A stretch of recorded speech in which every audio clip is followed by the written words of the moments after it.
Et comme Moïse éleva le serpent dans le désert, il faut de même que le Fils de l'homme soit élevé, afin que quiconque croit en lui ait la vie éternelle. Car Dieu a tant aimé le monde qu'il a donné son Fils unique, afin que quiconque croit en lui ne périsse point, mais qu'il ait la vie éternelle. Dieu, en effet, n'a pas envoyé son Fils dans le monde pour qu'il juge le monde, mais pour que le monde soit sauvé par lui. Celui qui croit en lui n'est point jugé. Mais celui qui ne croit pas est déjà jugé, parce qu'il n'a pas cru au nom du Fils unique de Dieu. Car Dieu a tant aimé le monde qu'il a donné son Fils unique, afin que quiconque, quel que soit l'individu, quelle que soit la race, quelle que soit la religion, afin que cette personne qui prenne au sérieux cette parole soit sauvée. Il s'agit de prendre Dieu au sérieux.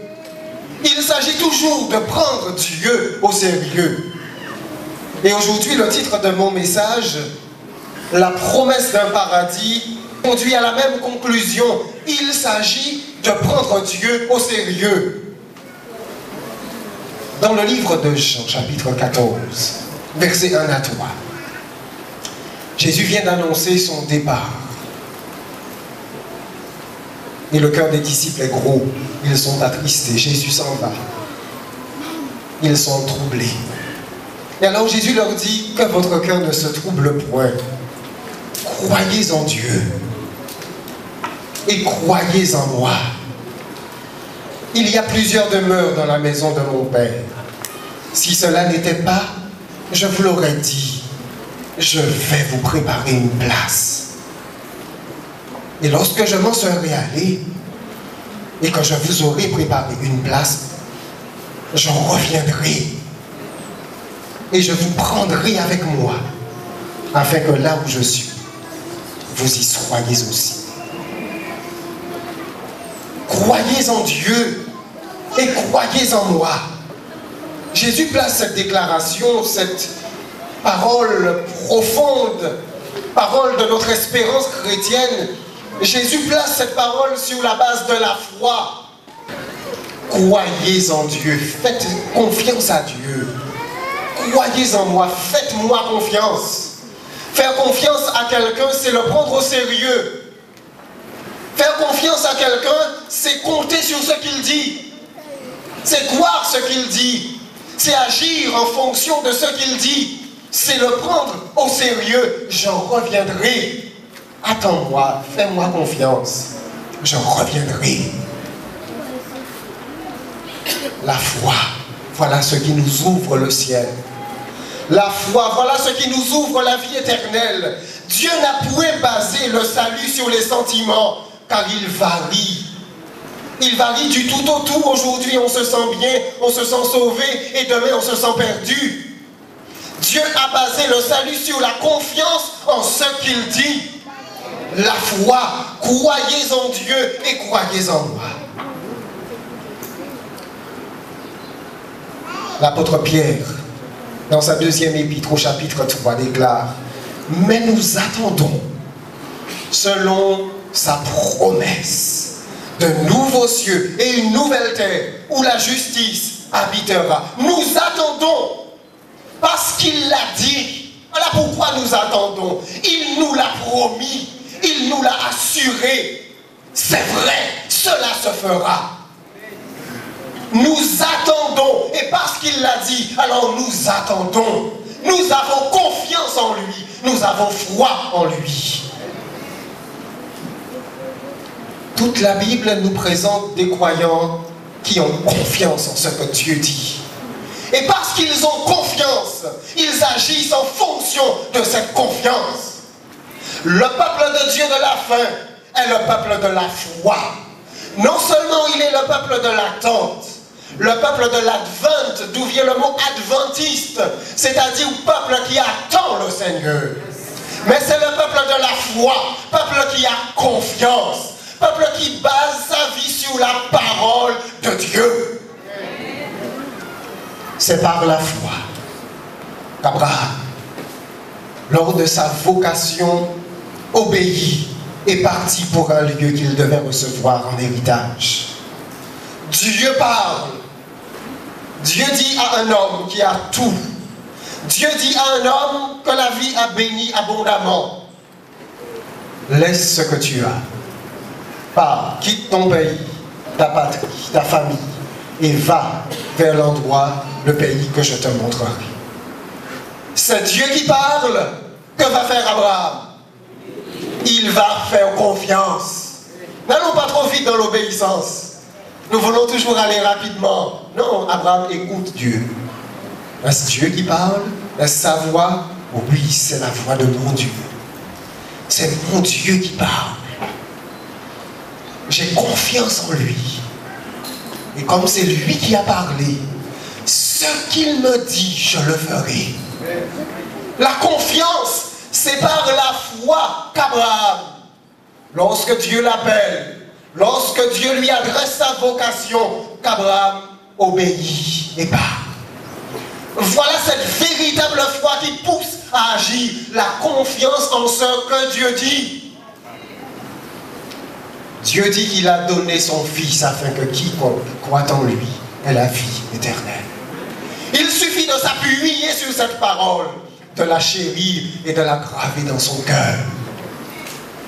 Et alors, si la mort s'empare de nous, alors nous dirons comme l'apôtre Paul, lorsque je serai devant Dieu, j'espère être accueilli dans son ciel avec lui uniquement à cause de son Fils Jésus-Christ. Je m'oublie moi-même, ce que je suis, ce que j'ai fait, et mon regard, ma foi est fixée sur mon Sauveur. Son sang précieux m'a lavé. Son sang précieux m'a purifié. À cause de lui, je suis revêtu. À cause de lui, je suis accepté. Par la foi, le ciel nous est offert. Par la foi, les portes de la Nouvelle Jérusalem nous sont ouvertes. Par la foi, Abraham entend la voix de Dieu. Abraham écoute. Abraham obéit.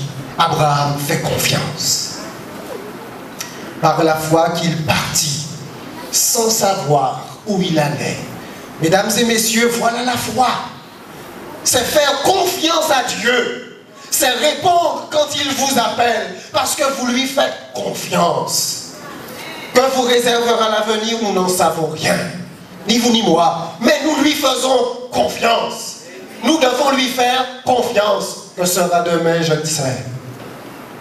Mais je sais que mon Rédempteur est vivant. Amen. Je sais qu'il est le Dieu éternel, le Dieu tout-puissant. Je sais qu'il fait tout bien. Je lui fais confiance. C'est par la foi qu'il vint s'établir dans la terre promise comme dans une terre étrangère. Il arrive dans un territoire qui ne lui appartient pas, qui lui est inconnu. Il est l'étranger, avec un culte différent, avec un culte nouveau, dans un territoire nouveau. Mais Abraham dresse son autel à son Dieu qu'il aime, à son Dieu auquel il fait confiance. Et comme il lui fait confiance, ce que Dieu lui dit de faire, il le fait. Car il attendait la cité qui a de solides fondements, celle dont Dieu est l'architecte et le constructeur. Oh, Abraham n'est pas moins instruit que nous. Il arrive dans sa patrie terrestre Canaan. Oui, Dieu le lui a promis, mais derrière la Canaan terrestre, il a en vue quelque chose d'autre, une cité. La cité n'est pas ici-bas, n'est pas la Jérusalem d'en bas, mais celle dont Dieu est l'architecte et le constructeur. Abraham attend la nouvelle Jérusalem. Il fait confiance à son Dieu. Oh, c'en est de même pour Sarah.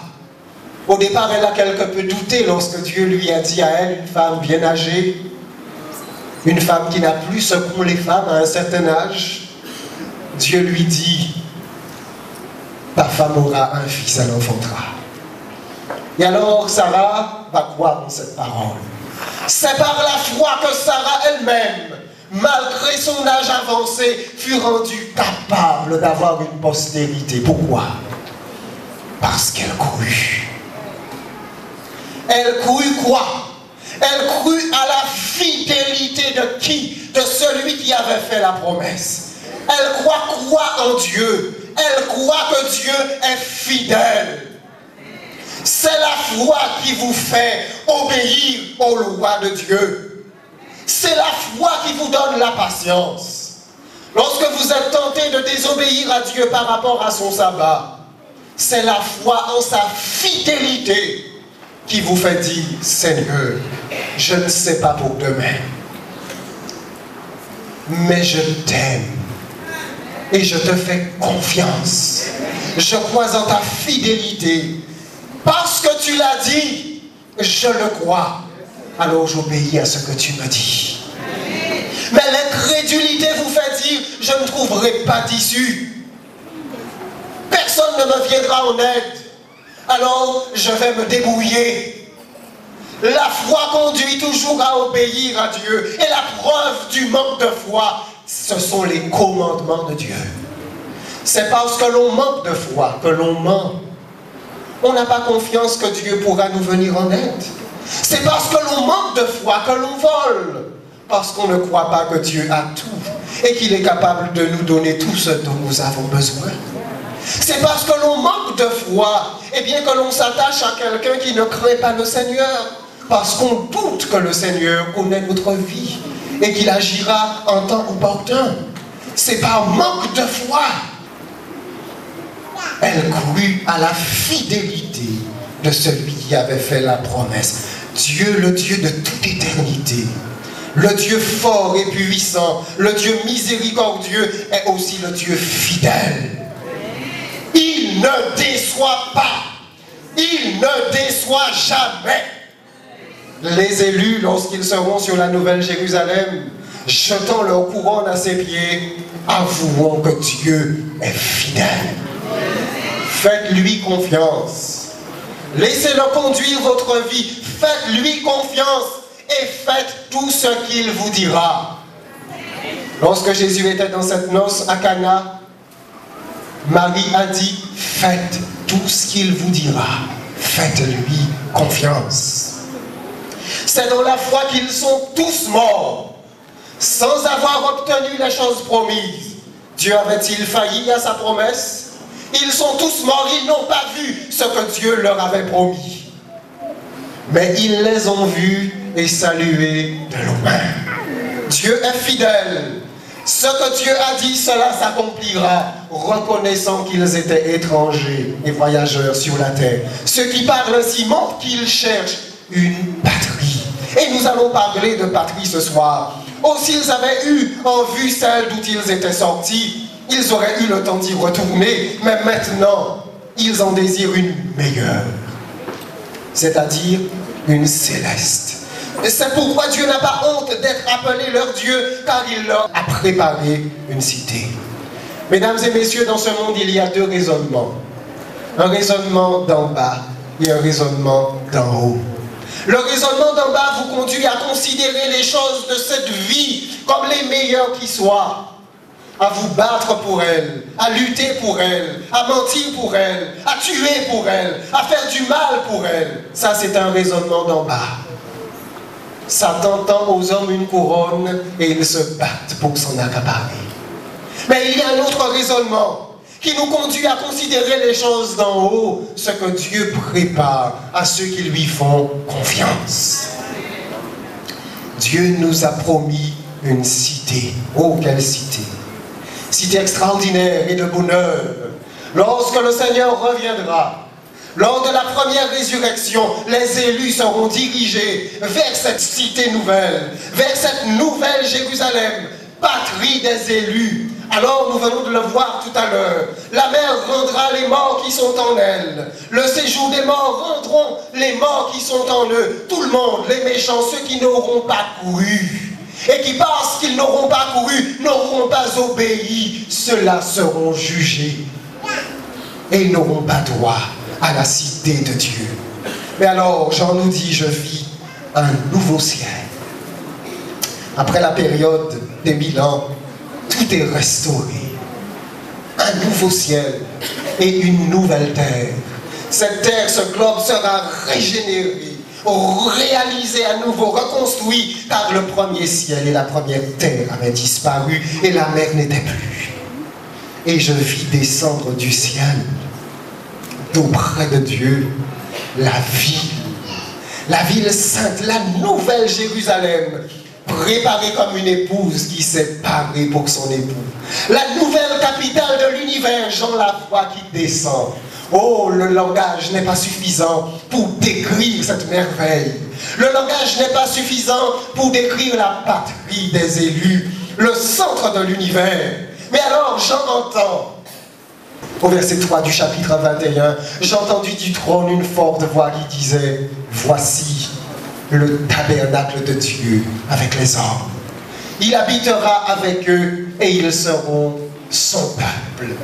Et Dieu lui-même sera avec eux. Le désir de Dieu, le désir de Dieu, le désir de Dieu sera réalisé. Son désir de tout temps, ils me feront un sanctuaire et j'habiterai au milieu d'eux. Dieu désire habiter au milieu des hommes. Oui, au milieu des hommes. Ces hommes rebelles, ces hommes pécheurs, ces hommes indifférents, ces hommes lents à écouter et à croire. Dieu désire habiter avec eux. Et voilà 6000 ans que Dieu patiente. Et que goutte par goutte, il rassemble ceux qui veulent bien croire en lui et s'abandonner après lui, s'abandonner à lui par la foi. Et ces croyants-là, il les rassemble et il fait d'eux son peuple. Il les pardonne, il les purifie, il les sanctifie par son esprit. Voilà le désir de Dieu, le tabernacle de Dieu avec les hommes. Dieu lui-même, le Dieu de l'univers, habitera avec eux et ils seront son peuple.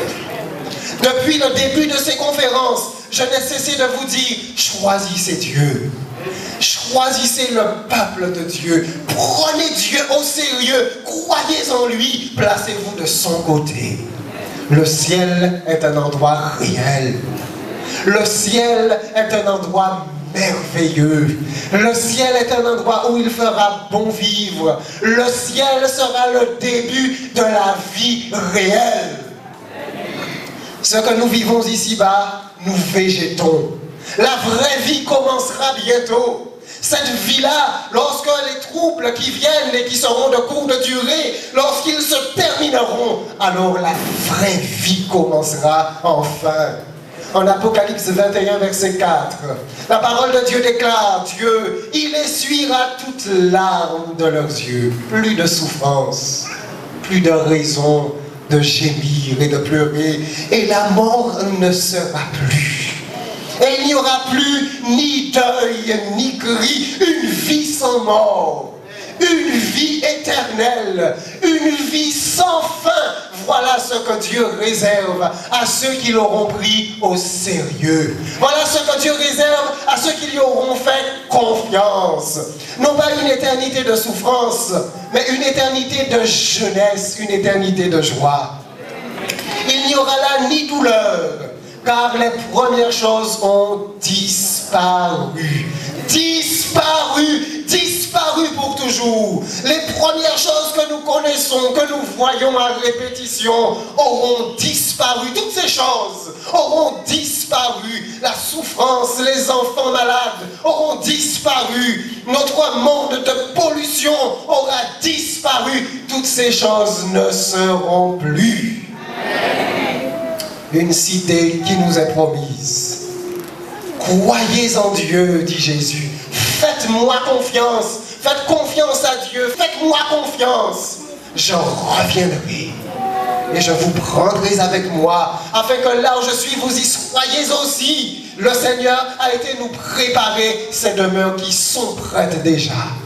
Et alors Jean, chapitre 21, verset 10. Il me transporta en esprit sur une grande et haute montagne. Et il me montra la ville sainte, Jérusalem. Oh, je dis Amen. Cet ange qui conduit Jean l'a déjà conduit quelque part. C'est un des anges qui tient les 7 couples et 7 fléaux.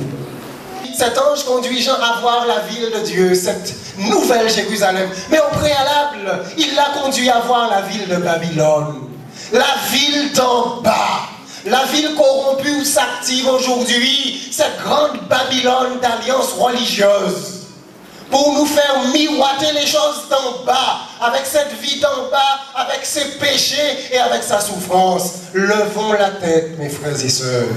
Mesdames et messieurs, levons les yeux de ce monde d'en bas, avec son matériel qui tarira, qui sombrera. Levons les yeux plus haut que les choses de ce monde. Levons-les en haut vers le ciel et levons-les vers la nouvelle Jérusalem que bientôt le Seigneur restaurera. Il me montra la ville sainte Jérusalem qui descendait du ciel d'auprès de Dieu ayant la gloire de Dieu.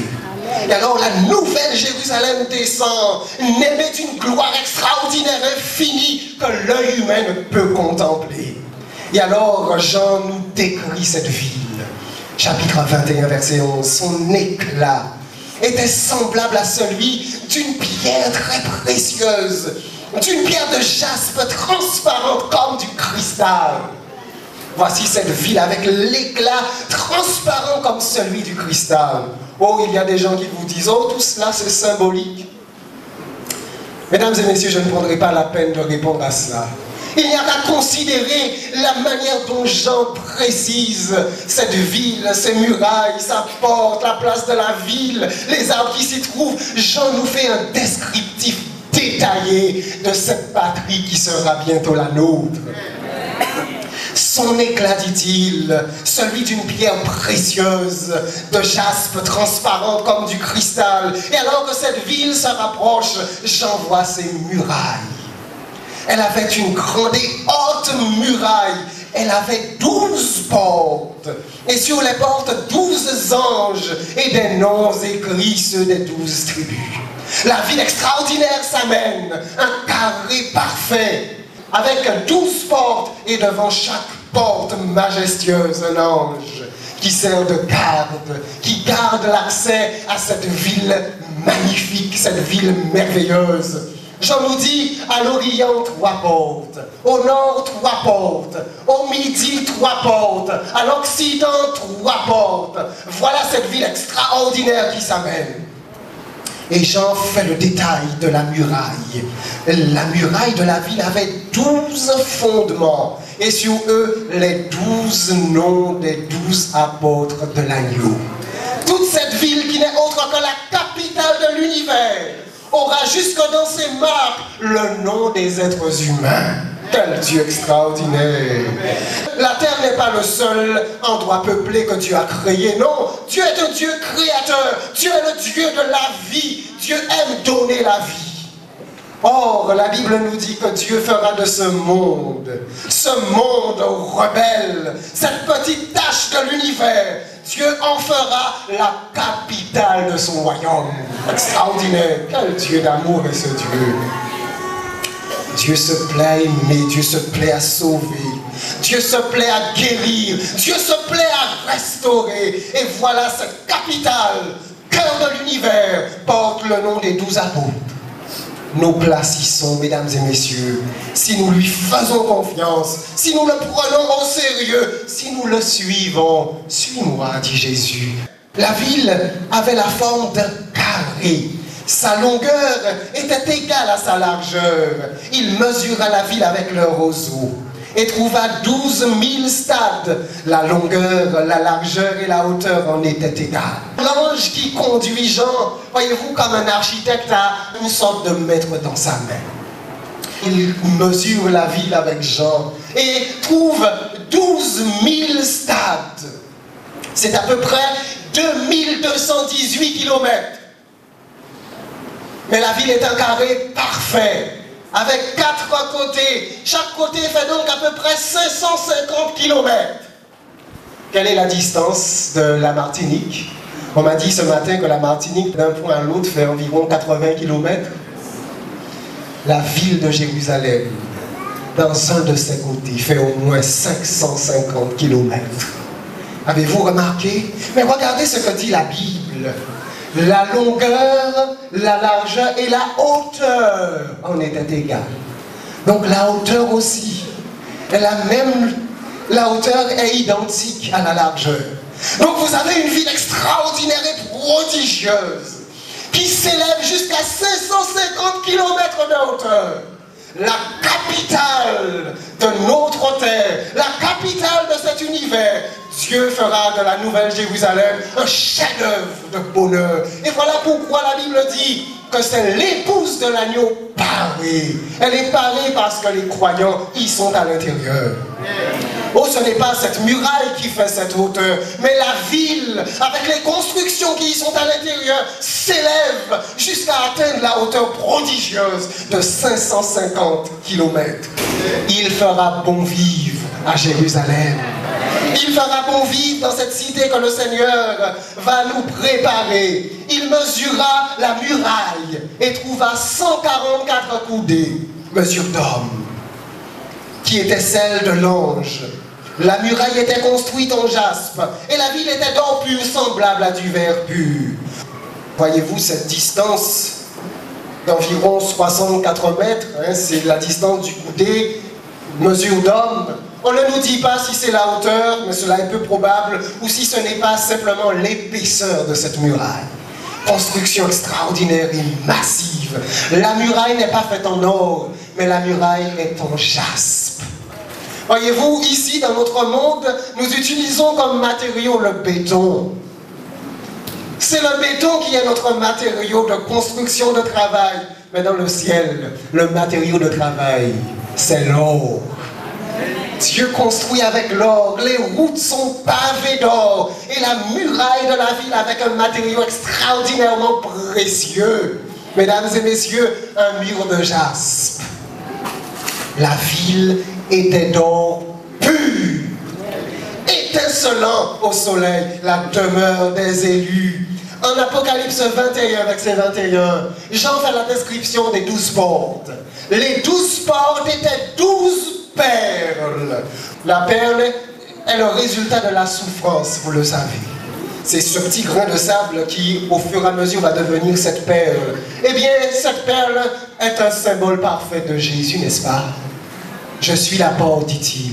Celui qui entre par moi trouvera du pâturage. La porte est le symbole de la souffrance du Père qui a consenti à nous donner son Fils Jésus-Christ afin qu'entrant par lui, nous ayons accès à la Nouvelle Jérusalem. Chaque porte, ces portes énormes, ces portes massives de la Nouvelle Jérusalem est réalisée en perles. Chaque porte était d'une seule perle. La place de la ville était d'eau pure, comme du verre transparent. Vous avez déjà vu de l'or transparent, vous? Moi, je n'ai jamais vu cela. Mais Jean nous dit que c'est ainsi qu'il voit les choses. De l'or pur, la place de la ville était d'or pur, comme du verre transparent. Ainsi, cette ville a une place, peut-être à son centre, Jean ne nous le dit pas, mais l'or y reluit, un or extraordinaire que je ne connais pas. Un or transparent et un or qui brille. Je ne vis point de temple dans la ville, car le Seigneur Dieu Tout-Puissant est son temple, ainsi que l'agneau. Plus besoin de temple. Dieu lui-même est son temple et nous sommes avec lui, ses sacrificateurs.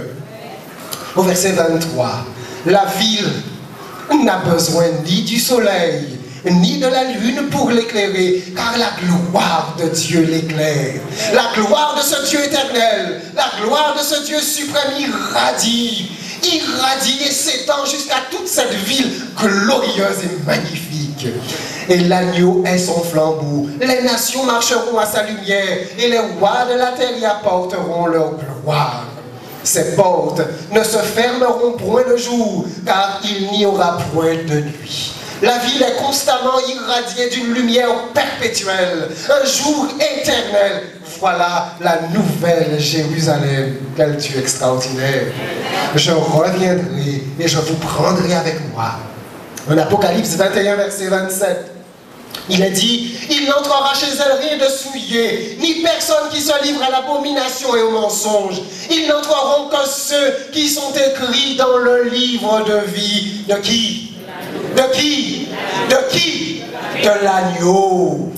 De l'agneau, le brigand a son nom inscrit dans le livre de l'agneau. Il a accepté le Sauveur, s'est repenti, a reconnu ce qu'il était. Marie de Magdala, cette femme qui était une adultère, a reconnu ce qu'elle était et elle s'est donnée à son Sauveur. Son nom est inscrit dans le livre de vie de l'agneau. La Samaritaine dont on a parlé ce matin, son nom est inscrit dans le livre de l'agneau. Plusieurs d'entre vous ce matin, qui avaient une vie de péché auparavant, une vie de mensonge, une vie loin du Seigneur, se sont donnés à Dieu. Et Christ vit dans vos cœurs. Et le jour de votre baptême, votre nom est inscrit dans le livre de vie de l'agneau. Et alors vous aurez droit à entrer dans ce livre-là, dans ce ciel-là, dans ce tabernacle, dans cette place réservée pour vous. C'est l'agneau qui y donne droit. C'est l'agneau qui y donne droit.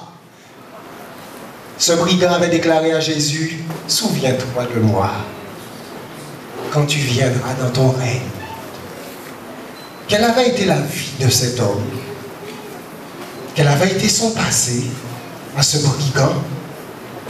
Lui-même avoue que la condamnation que nous recevons est quelque chose de juste. Il l'avoue. Et pourtant, n'ose-t-il pas quémander grâce? Et n'ose-t-il pas demander une place dans ce royaume? Oui, il l'ose. Il s'approche de Jésus. Approchons-nous avec assurance du trône de la grâce. Et c'est ce qu'il fait. Et alors le Seigneur Jésus le reçoit. Il est pardonné. Il est purifié. Et il sera là. Nous le retrouverons. Tous ceux qui feront confiance à Dieu.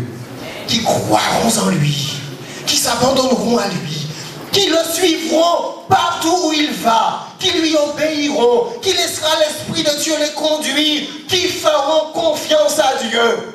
Ceux-là auront part à l'arbre de vie de l'agneau. Il me montra un fleuve d'eau de la vie, limpide, comme du cristal qui sortait du trône de Dieu et de l'agneau.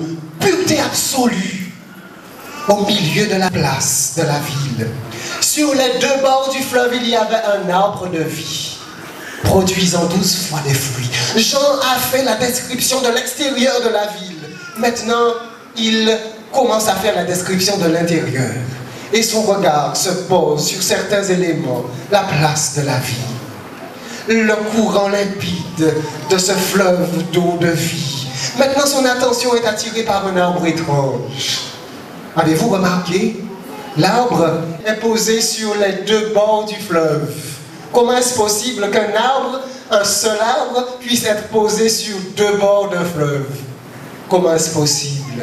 Lorsque vous avez un fleuve immense, comment est-ce possible que cet arbre-là puisse être posé sur les deux bords du fleuve? Eh bien, vous avez un arbre à deux troncs qui se rejoint par le milieu, un arbre immense. Cet arbre-là, c'est l'arbre de la vie. Au milieu, il est là présent. Et ses feuilles servent à la guérison des nations. Un arbre qui ne cesse de produire du fruit. Au milieu de la place de la ville, sur les deux bords du fleuve, il y avait un arbre de vie, produisant 12 fois des fruits. Mesdames et messieurs, fermez quelques instants vos yeux. Imaginez que vous êtes dans le futur. Dans quelques années, nous ne savons pas dans combien de temps, nous nous rappellerons de ce sabbat. Tranquillement, nous nous promènerons sur cette place-là, justement, contemplant cet arbre de vie, cueillant son fruit, prenant ses feuilles, et nous nous rappellerons de cette prédication. Et nous dirons, Seigneur, tout est déjà passé. Voilà, l'éternité a commencé pour nous. Loué sois-tu, et nous dirons Amen, n'est-ce pas vrai? Vous devez être là. Ne me faites pas prêcher inutilement, je veux que vous soyez là. Votre maison vous attend. Vous avez droit à l'arbre de vie. Vous devez être là, n'est-ce pas? Je ne veux pas être là-haut, vous cherchant et ne vous trouvant pas. Tous, nous devons être là. Oublions cette vie. Vivons du mieux que nous pouvons. Soyons fidèles dans les choses de cette vie. Mais ayons les regards fixés vers le haut. Rendant son fruit chaque mois et dont les feuilles servaient à la guérison des nations. Pourquoi une feuille qui sert à la guérison? La servante du Seigneur, c'est elle qui le dit. Elle déclare, se basant sur un passage du livre de Malachie, que lorsque nous serons dans cette nouvelle génération, dans cette nouvelle terre, dans cette nouvelle génération de vie, que nous croîtrons jusqu'à atteindre la stature que nous avions au départ, lorsque tu avais créé les hommes. Les hommes dégénèrent au fur et à mesure. Nous allons retrouver notre stature que nous avions au départ. Dans cette vie nouvelle, il n'y aura plus d'anathème. Le trône de Dieu et de l'agneau sera dans la ville. Plus de malédiction, plus de cause de malédiction. Le trône de Dieu et de l'agneau sera dans la ville. Tout ne sera que bonheur. Félicité et délices. Ses serviteurs le serviront et verront sa face. Et son nom sera sur leur front. Mesdames et messieurs, oui, nous rendrons gloire à Dieu parce que nous dirons le ciel est bon marché. Lorsque nous verrons cette vie de félicité, de délices, que Dieu nous accueillera, que le Seigneur mettra à notre disposition, alors nous dirons non, nous n'avons pas mérité cela. C'est la grâce de Dieu qui nous a acquis ces choses à un prix si précieux, au prix du sang de Jésus-Christ. Remercions Jésus pour ce qu'il a fait. Aimons-le pour son sang précieux qui a coulé pour nous. Oui, la vie promise. Il y a une vie avec cette cité. Ésaïe 65, verset 17 déclare: car je vais créer de nouveaux cieux et une nouvelle terre. On ne se rappellera plus les choses passées. Elles ne reviendront plus à l'esprit. Et au verset 21, ils bâtiront des maisons et les habiteront.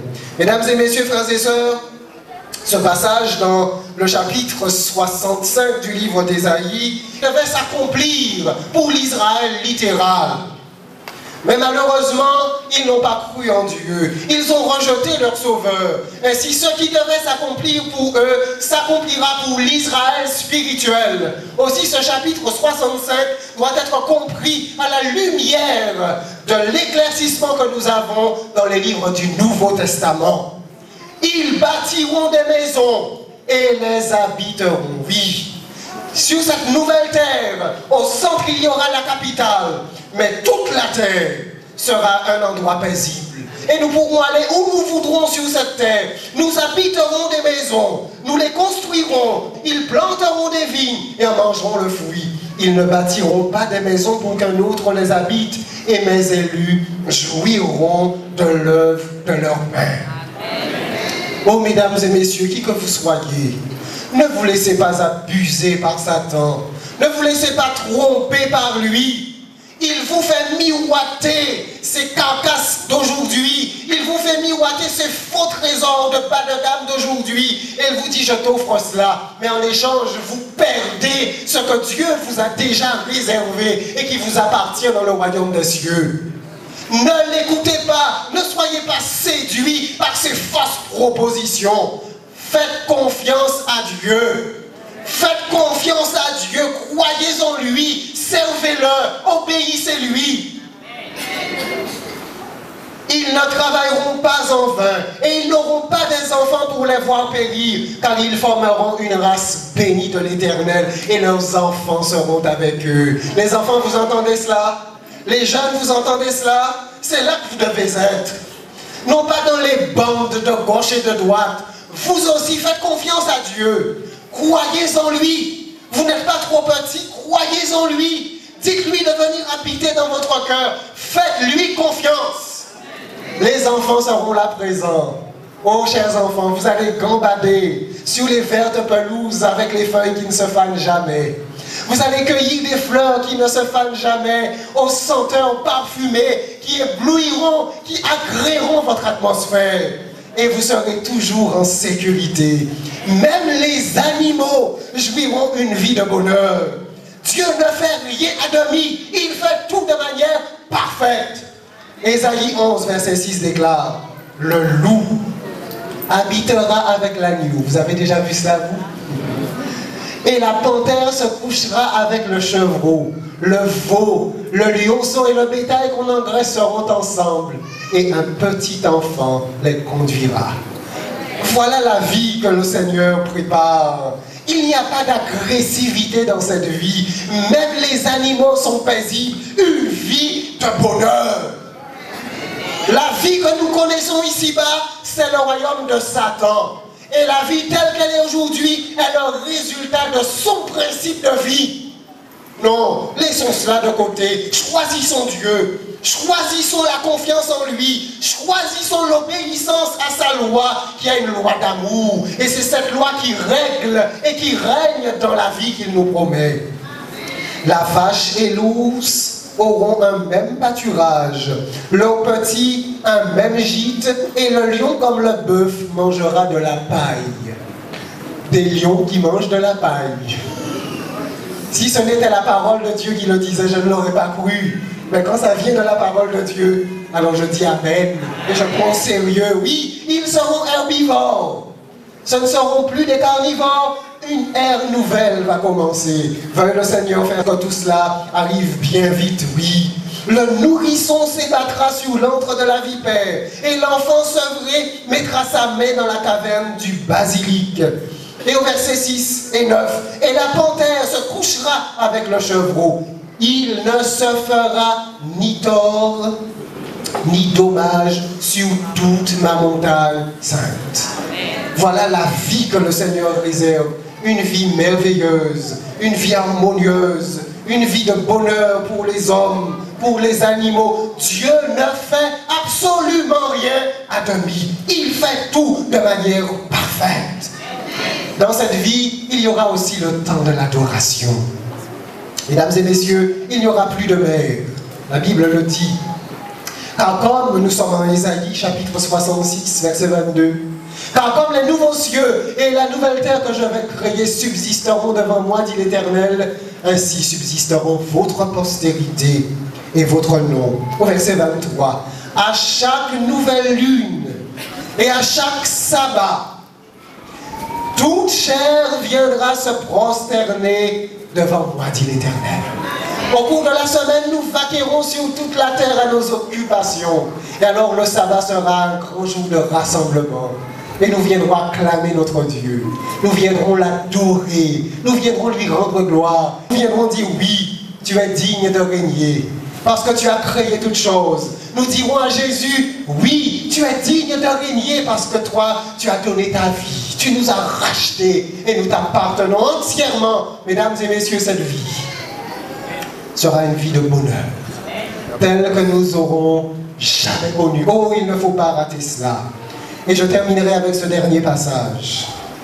L'ange s'adresse à Jean et dit, il me dit, ces paroles sont certaines et véritables.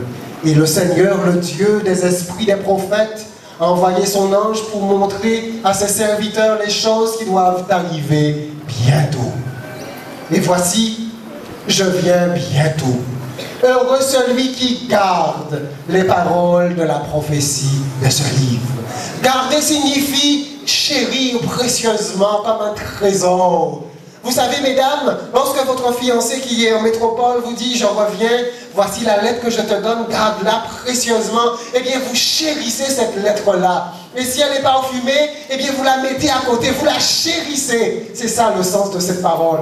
Heureux celui qui garde les paroles de la prophétie de ce livre. Croyons en elle, croyons dans le Seigneur. Acceptons-le comme le Sauveur et le Seigneur de notre vie. Et n'ayons pas de doute par rapport à notre salut. Jésus ouvrira la porte de la Nouvelle Jérusalem à ses amis. Il ouvrira la porte de la Nouvelle Jérusalem à ceux qui lui auront fait confiance, à ceux qui le suivront. Suivons l'agneau partout où il va. Combien ce matin voudraient participer à cela? Amen. Que le Seigneur entende notre prière. Que le Seigneur voit notre cri. Le Seigneur a déjà tout prévu pour nous. Il a tout payé pour que tout nous appartienne. Cela s'étend pour nous. Saisissons-le par la foi. Acceptons-le. Recevons-le. Croyons. Entendons. Écoutons. Suivons le Seigneur et obéissons-le dans tout ce qu'il nous demande. Que Dieu vous garde et qu'il vous bénisse. Amen. Amen. Je la vois, cette armée innombrable, c'est mon reflet dans les caressieux, tressaillant de bonheur ineffable, sur le seuil de ces jours adieux.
ensemble. Ô Père, merci pour tout. Nous ne sommes pas dignes de tant de bonheur. Nous ne sommes pas dignes d'un si merveilleux salut que tu nous donnes si gracieusement. Nous ne méritons pas le sang précieux de ton Fils Jésus qui a coulé pour nous, Seigneur. Nous sommes si indignes. Nous vivons dans une vie si éloignée de ce que tu désires.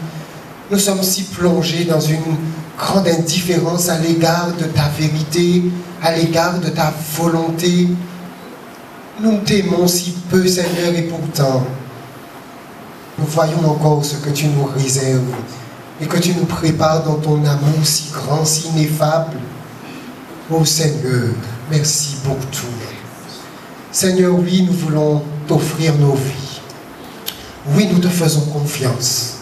Oui, nous voulons t'appartenir. Oui, nous voulons nous placer de ton côté. Oui, nous voulons t'obéir, marcher avec toi. Aide-nous pour cela, Seigneur. Tout péché qui nous retient éloigné de toi, ô Seigneur, par ton Saint-Esprit, bannis ces choses de nos vies. Garde-nous avec toi, lave-nous, sanctifie-nous, pardonne-nous, régénère-nous, garde-nous avec toi et sauve-nous toi-même, Seigneur. Seigneur, nous voulons t'appartenir entièrement. Fais que notre vie t'honore. Fais que par amour pour toi, Seigneur, par reconnaissance, eh bien, nous vivons ici-bas une vie qui te plaît. Et que les autres, Seigneur, au travers de notre vie, au travers de notre témoignage, puissent apprendre ce que tu leur as aussi réservé. Mon Père, oui, exauce notre prière. Oui, fais ta demeure dans nos vies. Fais ta demeure dans nos cœurs. Que notre corps entier, notre personne entière t'honore, Seigneur, tu en es digne. Oui, Seigneur, demeure au sein de ton peuple et accomplis ton projet dans ces jours qui viennent. Nous t'en prions au nom de Jésus. Amen. Amen.